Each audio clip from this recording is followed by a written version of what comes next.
ठीक है, तो मैं धीरे धीरे आपके लिए ये फॉर्मल नोटेशंस ला रही थी जो आप क्वांटम मैकेनिक्स पर किसी भी बुक्स में देख सकते हैं। तो आपको कम से कम फैमिलियर होना चाहिए, भले ही आप फॉर्मल ग्रुप थ्योरी को नहीं जानते हो, कम से कम क्वांटम मैकेनिक्स के संदर्भ में। ठीक है, तो आज फोकस ग्रुप्स पर रहेगा। हमने पिछले लेक्चर में रोटेशन पर स्पष्ट रूप से इस पर चर्चा की थी। पूर्णता के लिए मैं इसके माध्यम से फिर से जा रही हूँ। जैसा कि यह मैट्रिसेस के सेट के प्रॉपर रोटेशन या डिटर्मिनेंट से मेल खाता है जो 3x3 मैट्रिसेस हैं, उन्हें ऑर्थोगोनल होना चाहिए। ओ ऑर्थोगोनल है एस डिटर्मिनेंट के लिए एक या प्रॉपर रोटेशन होने के लिए, और 3 डायमेंशनल स्पेस में SO 4 का अर्थ है डिटर्मिनेंट 1। आप मान सकते हैं कि एक काल्पनिक चौथा स्थानिक कोऑर्डिनेट है, भले ही आप इसे न देखें। ठीक है, तो अभी भी एक अनुसंधान के अनुसार है, हमें अभी भी लगता है कि हम 3 स्थानिक में नहीं हो सकते हैं, हमारे पास उच्च स्थानिक डायमेंशंस हो सकते हैं। ठीक है, तो बस इसे मैथमेटिक्स प्रॉब्लम के रूप में ध्यान में रखें। आप अभी भी एक और अतिरिक्त स्थानिक कोऑर्डिनेट रख सकते हैं जिसे आप एब्स्ट्रैक्ट कोऑर्डिनेट के रूप में मान सकते हैं, जिसे आप केवल XYZ देखते हैं, लेकिन आप अभी भी डिटर्मिनेंट +1 के साथ ऑर्थोगोनल मैट्रिसेस का सेट बना सकते हैं और उस संग्रह का अध्ययन कर सकते हैं जिसे आप ग्रुप कहते हैं। यह एक ग्रुप बनाता है जिसे SO4 कहा जाता है। मैं वास्तव में आपको समूह के एक्सियल्स नहीं बता रही हूँ या सेट कब ग्रुप बन जाता है। आपको आमतौर पर एक ऑपरेशन देना होता है, क्योंकि हम मैट्रिसेस को देख रहे हैं, वे मैट्रिक्स मल्टीप्लिकेशंस हैं, और आपको उस सेट में यह कहना होगा कि प्रत्येक एलिमेंट का इनवर्स होना चाहिए। यदि आप ग्रुप ऑपरेशन द्वारा प्रोडक्ट लेते हैं जो मैट्रिक्स मल्टीप्लिकेशन है, तो आपको उस सेट में एक आइडेंटिटी मैट्रिक्स प्राप्त होना चाहिए। तो यहाँ एक्सियम्स के सेट हैं जिन्हें मैं नहीं रख रही हूँ, क्योंकि यह वास्तव में एक ग्रुप थ्योरी कोर्स नहीं है, लेकिन आप इसे देख सकते हैं। ठीक है, इसके अलावा हम क्वांटम मैकेनिक्स में यूनिटरी ऑपरेटर और यूनिटरी मैट्रिसेस में अध्ययन करते हैं, और यदि आप यूनिटरी मैट्रिसेस को देखते हैं जो कि 2x2 मैट्रिसेस के साथ डिटर्मिनेंट +1 है, तो 2x2 यूनिटरी मैट्रिसेस का संग्रह डिटर्मिनेंट +1 के साथ है, तो यह कंस्टिट्यूट होगा कि यह ग्रुप से संबंधित होगा जो रोटेशंस के संदर्भ में SU2 है। विशेष रूप से स्पिन हाफ पार्टिकल के लिए 2x2 मैट्रिसेस की आवश्यकता होती है, राइट। स्पिन हाफ क्योंकि 2 स्टेट्स पॉसिबल हैं, तो आप 2x2 मैट्रिक्स के रूप में एक 2 डायमेंशनल लीनियर वेक्टर स्पेस में मैट्रिक्स को दर्शा सकते हैं। और वे 2x2 मैट्रिसेस क्या हैं जिन्हें आप देख रहे हैं? पाउली मैट्रिसेस का एक एक्सपोनेंशियल है। ठीक है, तो ये वही है, आप यही देख रहे थे। तो मैं इसे यहाँ संक्षेप में रख रही हूँ ताकि जब आप बुक को खोलते हैं तो आपको विभिन्न जर्गोंस का अनुभव होता है जिसे आप पहले देख सकते हैं। जैसा कि उन्होंने बताया, 3 डायमेंशन में रोटेशन, यदि आप वेक्टर लेते हैं, वेक्टर की टिप के साथ ऑरेंज की सतह पर यदि आप रोटेशन करते हैं, वेक्टर की टिप हमेशा ऑरेंज की सतह पर होगी। ठीक है, तो आप कह सकते हैं कि स्फीयर की सतह पर यह सिमेट्री SO3 है, ग्रुप सिमेट्री। ठीक है, यह आपको एक वेक्टर R वेक्टर से R' तक ले जाता है, लेकिन R और R' का मैग्नीट्यूड समान होता है। तो मैं ग्रुप्स को देखने से पहले एंगुलर मोमेंटम के लिए हमने जो किया उसको रिकैप करता हूँ। तो यह वही है जो हमने पिछले लेक्चर में श्विंगर ऑसिलेटर अप्रोच का उपयोग करके डिराइव किया था। ठीक है, तो एक तरीका जिससे आप याद रख सकते हैं कि यह सही है, यह है कि यदि m यह छोटा j होता तो यह शून्य नहीं है, यदि m-j है तो इसे शून्य होना चाहिए, ताकि j प्लस m के साथ कोएफिशिएंट होना चाहिए। ठीक है, इसे याद रखने का यह एक तरीका है, आप इसे डिराइव कर सकते हैं। तो यह फिर से एक लैडर ऑपरेटर है या एक लोअरिंग ऑपरेटर है जो मैग्नेटिक क्वांटम नंबर को 1 यूनिट से कम कर देता है। इसी तरह J प्लस इसे 1 यूनिट बढ़ा देता है और M बराबर J से आगे यह शून्य होना चाहिए, जिसका अर्थ है कि आपके पास j माइनस m होगा जो ध्यान रखेगा और यह शून्य हो जाएगा। आपने इन चीजों को डिराइव किया है, मैं बस इसका रिकैप कर रही हूँ, और वे एक साथ jz और j स्क्वायर्ड के आइगन स्टेट्स हैं। कभी कभी हम इसे J3 कहते हैं। तो यह आइगन वैल्यूज MH क्रॉस और JA प्लस एक H के साथ है। इन नॉन हर्मिशियन को शामिल करने वाला एंगुलर मोमेंटम अलजेब्रा क्या था? J plus Hermitian conjugate J minus है। आप अलजेब्रा को कम्यूटेटर अलजेब्रा लिख सकते हैं, जिसमें J3 J प्लस और J माइनस शामिल है, और उनमें से वे इस प्रॉब्लम को संतुष्ट करते हैं, इसलिए इसे एंगुलर मोमेंटम अलजेब्रा कहा जाता है। और फिर हमने यह भी देखा कि जब भी आपके पास translations, state translations, time translations या रोटेशन जैसी कंटिन्यूस सिमेट्री होती है, तो हमारे पास एक कंजर्व्ड क्वांटिटी होती है, और वह कंजर्व्ड क्वांटिटी वह है जिसे हम कहते हैं। यह नोदर थ्योरम के शीर्षक के अंतर्गत आता है। क्लासिकल मैकेनिक्स में जो क्वांटम मैकेनिक्स के लिए भी जाता है, लेकिन मैट्रिक्स एलिमेंट्स या एक्सपेक्टेशन वैल्यूज पर या हाइजेनबर्ग पिक्चर्स में ऑपरेटर के टाइम इवोल्यूशंस पर वे इस ऑपरेशन को संतुष्ट करते हैं। ठीक है, मैं अभी तक जो कुछ भी आप जानते हैं उससे कनेक्ट करने की कोशिश कर रही हूँ, तो बस इसे यहाँ एक टेबल के रूप में रखें। यह सिमेट्री क्या है? एक ट्रांसलेशन है जो ए यूनिट द्वारा वेक्टर r लेता है। यह ट्रांसलेशन क्या करता है? वह ऑपरेटर जो इस ऑपरेशन को करने में आपकी सहायता करता है, वह मोमेंटम है, लीनियर मोमेंटम ऑपरेटर, और ट्रांसलेशन में दिखाई देने वाला कॉरस्पॉन्डिंग पैरामीटर एक वेक्टर है। तो लीनियर मोमेंटम में 3 है। इसे जेनरेटर कहा जाता है, जो धीरे धीरे यह px, py, pzy translation perform करता है। यहाँ 3 जेनरेटर है। ट्रांसलेशन के लिए कॉरस्पॉन्डिंगली यहाँ 3 पैरामीटर होंगे, जिन्हें आप ax, ay और az कह सकते हैं। हमेशा आप देखेंगे कि जब भी आप जेनरेटर की संख्या पाते हैं, तो आपके पास बराबर संख्या में पैरामीटर होंगे। यह अलग नहीं होगा। टाइम ट्रांसलेशन बस टाइम को कांस्टेंट रखता है, कुछ नहीं होता।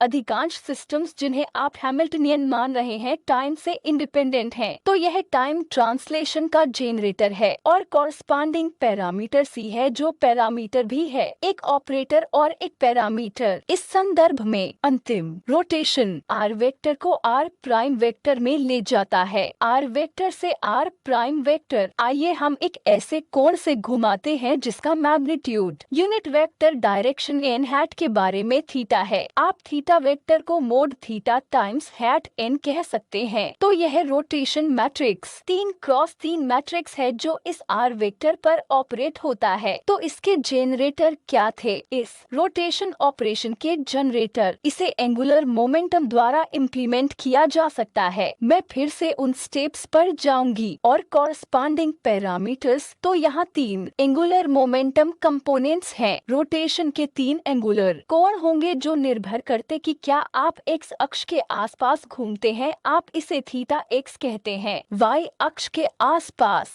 आप इसे थीटा y कहते हैं, और z अक्ष के आसपास आप इसे थीटा z कहते हैं। आप इस साफ सुथरी टेबल से इस सरल कंटिन्यूस सिमेट्री और कंजर्व्ड क्वांटिटीज के इन जेनरेटर को देखते हैं। तो हाइजेनबर्ग पिक्चर में t के फंक्शन के रूप में p ऑपरेटर के d/dt हमेशा 0 होगा, या समकक्ष हैमिल्टनियन के उस सिस्टम के लिए जिसमें ट्रांसलेशन सिमेट्री है। हाइजेनबर्ग इक्वेशन एवोल्यूशन इक्वेशन द्वारा जेनरेटर के साथ कम्यूट होना चाहिए। यह सही है, तो सब कुछ इसमें आएगा। तो SO3 क्या है? SO3 सभी 3x3 ऑर्थोगोनल मैट्रिसेस का एक सेट है, जिसमें इवर्स शामिल है। तो R मैट्रिक्स का इवर्स कुछ भी नहीं है, लेकिन मान लीजिए कि आप थीटा को एक विशेष अक्ष के आसपास लेते हैं, तो आप केवल रोटेशन की सेंस को माइनस थीटा में बदल देते हैं, और वे फीचर के इनवर्स होंगे। क्यों? तो इसके प्रोडक्ट में इसके साथ यह एक आइडेंटिटी ऑपरेशन होगा। तो प्रॉपर रोटेशन को दर्शाने वाला डिटर्मिनेंट r+1 है, जो मैट्रिक्स मल्टीप्लिकेशन के तहत एक ग्रुप SO3 बनाता है। आपको ऑपरेशन देना है, तो यहाँ ग्रुप के लिए ऑपरेशन मैट्रिक्स मल्टीप्लिकेशन है। केवल r मैट्रिसेस का सेट या मैट्रिसेस का सेट देना जो ऑर्थोगोनल है पर्याप्त नहीं है। आपको ग्रुप ऑपरेशन देना है और ग्रुप ऑपरेशन सिर्फ मैट्रिसेस का मल्टीप्लिकेशन है और वे प्रॉपर रोटेशन है, इसलिए डिटर्मिनेंट r+1 है। इसलिए ऐसे ग्रुप को SO3 कहा जाता है। आप एक आर्बिट्रेरी अक्ष ले सकते हैं और एक ऐसे कोण को देख सकते हैं जो इन्फिनिटेसिमल है, जिसका मैग्नीट्यूड एप्सिलॉन है। आप इस n हैट टाइम्स एप्सिलॉन को एप्सिलॉन x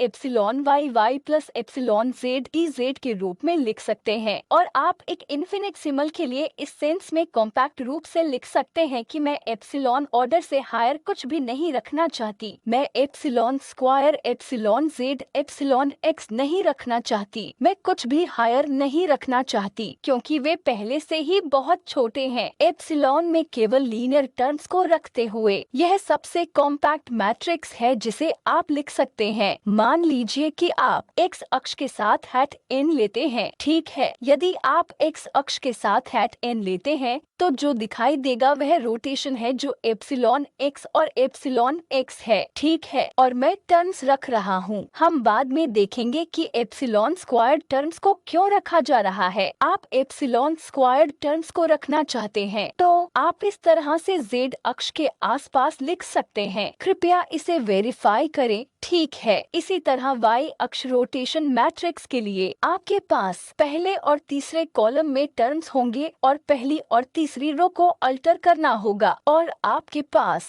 यह एप्सिलॉन स्क्वायर्ड ऑर्डर करने के लिए है। क्या ये दोनों कम्यूट करेंगे? वे कम्यूट नहीं करते। इन्फिनिटेसिमल के लिए उनका अनुमान लगाया जा सकता है क्योंकि, लेकिन यदि आप एप्सिलॉन स्क्वायर्ड के ऑर्डर को बनाए रखना चाहते हैं तो आप देखेंगे कि यह कम्यूट नहीं होगा। वर्कआउट के लिए इन दोनों के दो प्रोडक्ट के इस कम्यूटेटर ठीक है।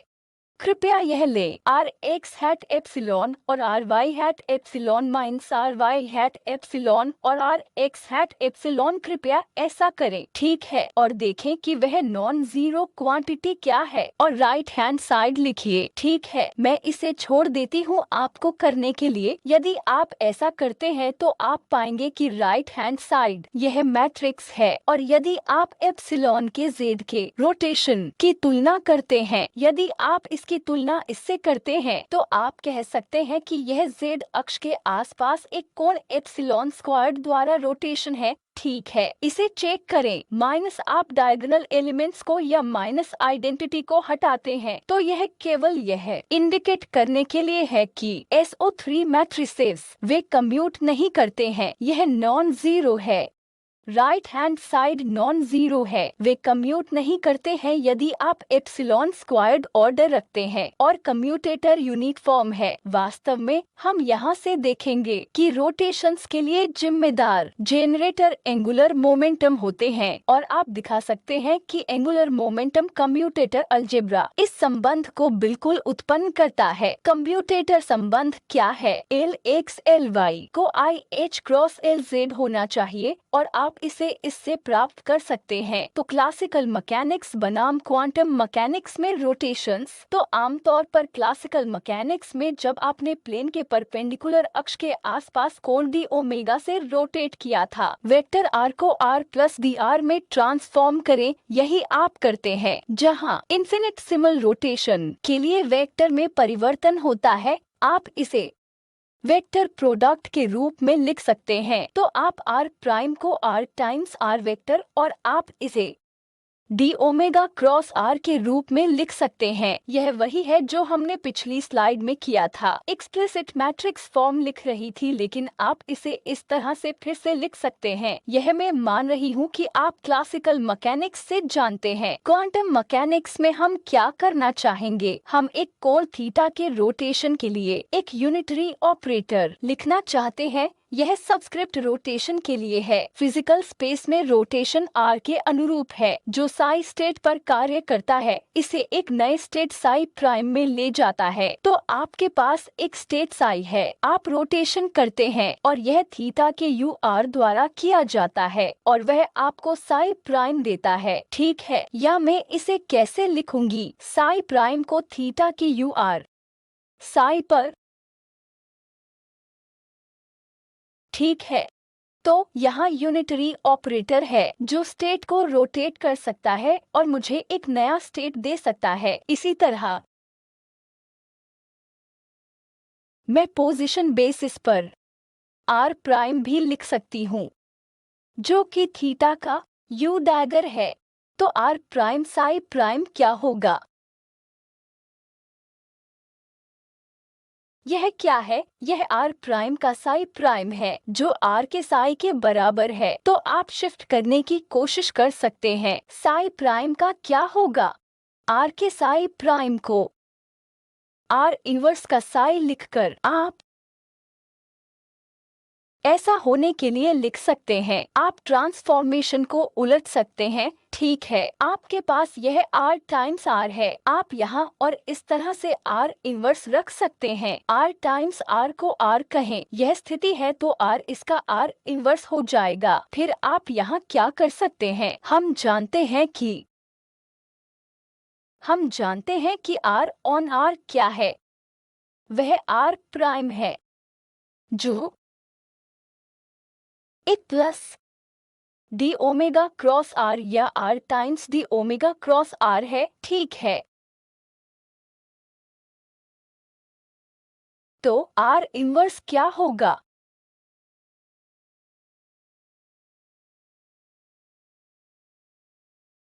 आर इनवर्स क्या है? इनवर्स कोण को नेगेटिव साइन में विपरीत दिशा में बदल देगा।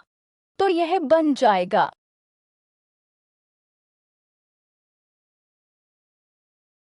तो हमारे पास क्या है? आर वेक्टर का psi prime R inverse R का साई। मैं इसे इन्फिनिटेसिमल रोटेशन के लिए R vector minus d omega cross R के साई के रूप में लिख सकती हूँ।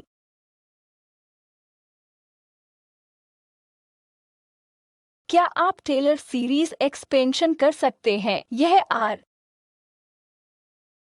माइनस डी ओमेगा का साई है।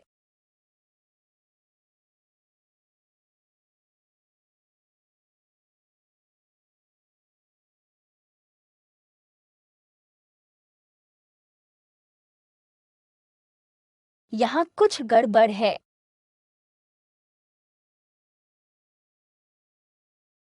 आर का साई तो हम कर सकते हैं। क्या आप यह टेलर सीरीज एक्सपेंशन कर सकते हैं और देख सकते हैं कि आर का साई मिलता है या नहीं? अगर मैंने इसे सही तरीके से किया, हाँ मैंने इसे सही तरीके से किया है, तो यह होगा। यह करेक्शन है, तो वह साई के डेल के साथ डॉटेड है। ठीक है, यही गलती मैंने की है। तो यह r प्लस कुछ करेक्शन के साथ और वह करेक्शन यह है। अब हम क्या करें?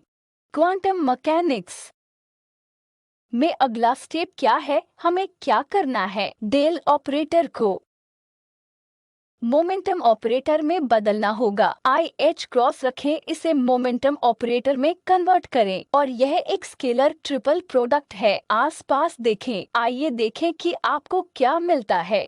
क्या आप इसको चेक कर सकते हैं? हमें क्या मिलता है? आप मोटे तौर पर जानते हैं कि यह रोटेशन का जनरेटर होना चाहिए जिसे एंगुलर मोमेंटम होना चाहिए। ठीक है, तो मुझे यहाँ समरी के माध्यम से समझाने दें और फिर यदि आपने इसे नहीं किया है तो आप इसे यहाँ से ले सकते हैं। तो यह उस वेव फंक्शन को बदल देता है जो शुरू में r से साई प्राइम r का साई था। अगर साई रोटेशन पर स्केलर है तो मैंने यही कहा है, Sai r vector Sai prime r prime के समान है और आप इसे r के साई के रूप में फिर से लिख सकते हैं जिसे विपरीत दिशा में विपरीत कोण से रोटेशन के टर्म्स में फिर से लिखा जा सकता है। तो यह है जो मैंने किया। यह r इनवर्स है और टेलर सीरीज एक्सपेंशन करें जो मैंने आपके लिए पहले ही किया था और मोमेंटम ऑपरेटर के रूप में माइनस IH क्रॉस लेता है और उपरोक्त इक्वेशन को फिर से लिखें। यही मैंने आपके लिए छोड़ा है। वह क्या हो होगा। स्टेप्स के बीच में ये हैं, आप स्केलर ट्रिपल प्रोडक्ट ले सकते हैं,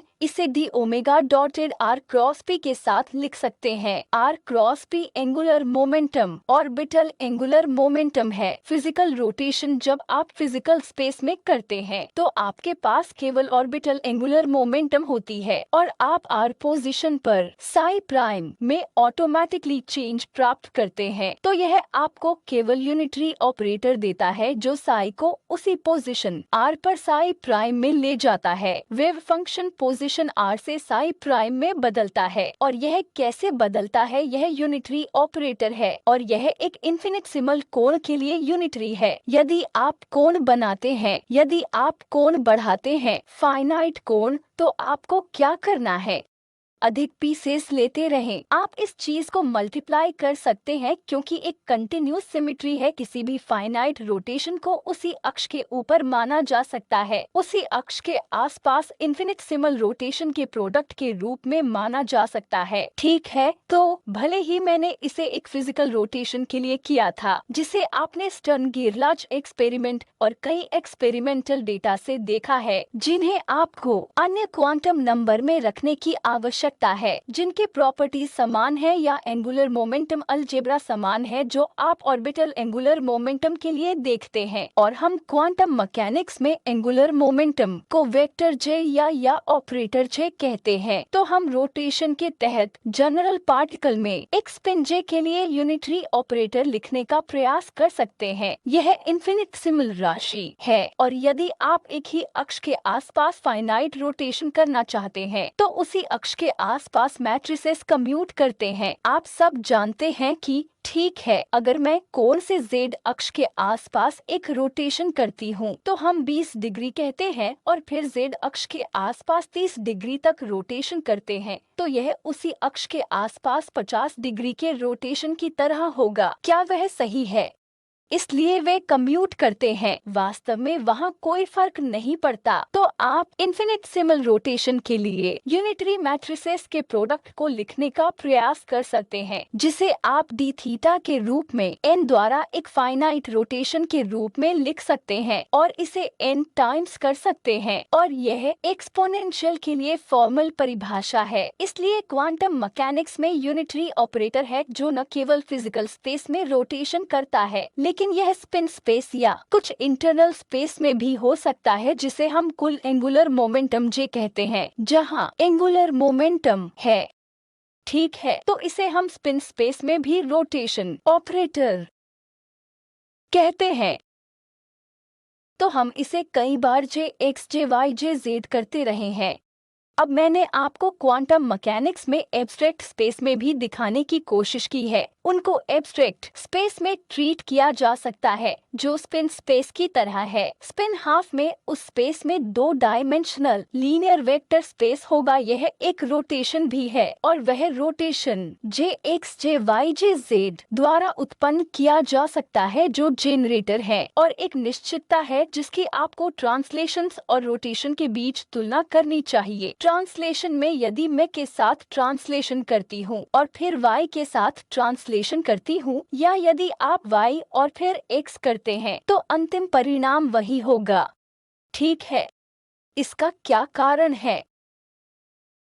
ट्रांसलेशंस के ट्रांसलेशंस जो px और py कम्यूटेटर शून्य है, लेकिन अगर आप x अक्ष के आसपास रोटेशन करते हैं और फिर y अक्ष के आसपास रोटेशन करते हैं और ऑर्डर को रिवर्स करते हैं तो आप जानते हैं कि वे कम्यूट नहीं करते हैं। एक और तरीका है कि इस तरह के रोटेशन के जेनरेटर को कम्यूट नहीं करना चाहिए। तो इन मैट्रिसेस का ग्रुप जो कम्यूट नहीं करता है उन्हें जनरल तौर पर नॉन एबेलियन कहा जाता है। यदि आप एक अक्ष के आसपास रोटेशन करते हैं, केवल एक अक्ष, क्या वे कम्यूट करेंगे या नहीं? वे कम्यूट करेंगे, तो इसे एबेलियन ग्रुप कहा जाता है। मैट्रिसेस का ग्रुप जिसे आप केवल एक अक्ष के आसपास लिखते हैं एक एबेलियन ग्रुप होगा। लेकिन अगर आपके पास 3 अक्ष हैं, 3 लिनियरली इंडिपेंडेंट अक्ष हैं, तो जनरल रूप से रोटेशन मैट्रिसेस कम्यूट नहीं होते हैं। उनके कम्यूट नहीं होने का कारण यह है कि जो जेनरेट एंगुलर मोमेंटम वाले हैं वे कम्यूट नहीं करते हैं। ठीक है,